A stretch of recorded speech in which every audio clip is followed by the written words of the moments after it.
Mesdames, Messieurs, bonjour et merci d'honorer ce rendez-vous de l'information du service diocésain de la communication de Ngaoundéré. Allons y évoquer tout de suite et maintenant la célébration des 70 ans d'existence de la paroisse Sainte-Famille de Mayo-Darlé. C'était samedi dernier, 23 juin 2024. Une célébration aux couleurs de l'arc-en-ciel qui a fait tout le plaisir des milliers de chrétiens venus pour la circonstance.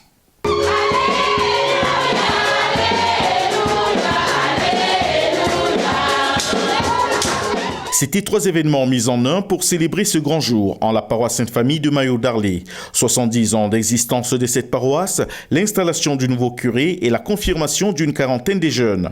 Un concert de musique religieuse mis en place par les chorales venues de Bagno, de Ribaro, Niabi et Mayo-Darlé ont ouvert la grande affiche de cette célébration à la veille, offrant ainsi des moments exceptionnels d'une ambiance à 1000 couleurs. Le dimanche 23 juin 2024 alors, dédié à la grande célébration de l'Eucharistie dans une église toute pleine et en présence des autorités de la ville, Monseigneur Emmanuel Labo, l'évêque du diocèse de Ngaoundéré, a procédé à l'installation du désormais curé de cette paroisse, l'abbé Alex Yam, qui jusque-là était vicaire à la paroisse Sainte-Marie-Madeleine de Bandam. Il a reçu par ricochet des consignes pour sa nouvelle mission. Et je crois que c'est un grand défi que Alex doit relever, de maintenir nos visages propres, séduisants, n'est-ce pas, de cette paroisse telle qu'il l'a trouvée. Sinon, d'améliorer. Il ne faudrait pas que la prochaine fois, quand on arrive ici, c'est comme si on avait dans une poubelle. Non.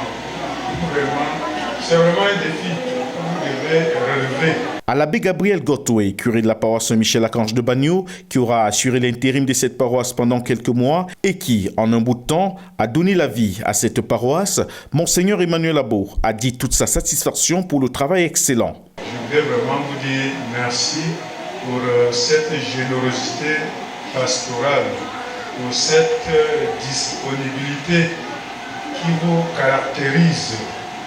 Merci parce qu'en si peu de temps, la paroisse de Mayo-Darlé a changé de visage. Comme on l'a dit tout à l'heure, et nous pouvons le confirmer. Le modérateur de la paroisse Michel Kouandou, lui également, a salué l'œuvre immense des missionnaires dans cette partie du diocèse de Ngaoundéré en 70 ans. Superbe célébration aux couleurs de l'arc-en-ciel fortement animée par la chorale unie du jour et qui a donné l'occasion de marquer de l'Esprit Saint, le don de Dieu, une quarantaine de jeunes avant d'aller à la table du Seigneur, se refaire des forces avec le corps et le sang du Christ et recevoir la bénédiction finale pour se plonger dans les réjouissances populaires.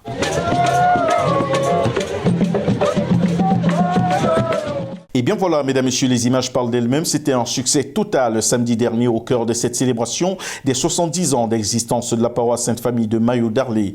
Nous profitons pour dire un grand merci à tous les chrétiens de cette paroisse et ceux venus d'ailleurs pour leur véritable implication au succès de cet événement. Un grand merci à l'abbé Gabriel Gotoué, curé de la paroisse Saint-Michel-Archange de Bagno, qui aura assuré l'intérim de cette paroisse pendant quelques mois et qui, en si peu de temps, a donné un visage pittoresque à cette belle paroisse Sainte-Famille de Mayo-Darlé. Un grand merci au stagiaire Philippe Tong qui s'est donné au plus profond de lui-même pour le succès de cette cérémonie. Avant de sortir de cette édition de l'information, mesdames et messieurs, rappelons que tous les prêtres du diocèse de Ngaoundéré sont en retraite spirituelle d'Épuisières sur le mont Tabor à Ngaoundéré. Fin de cette édition de l'information présentée par votre serviteur le prince de Père Angelo Ledoux. Mesdames et messieurs, merci de nous avoir suivis. Au revoir.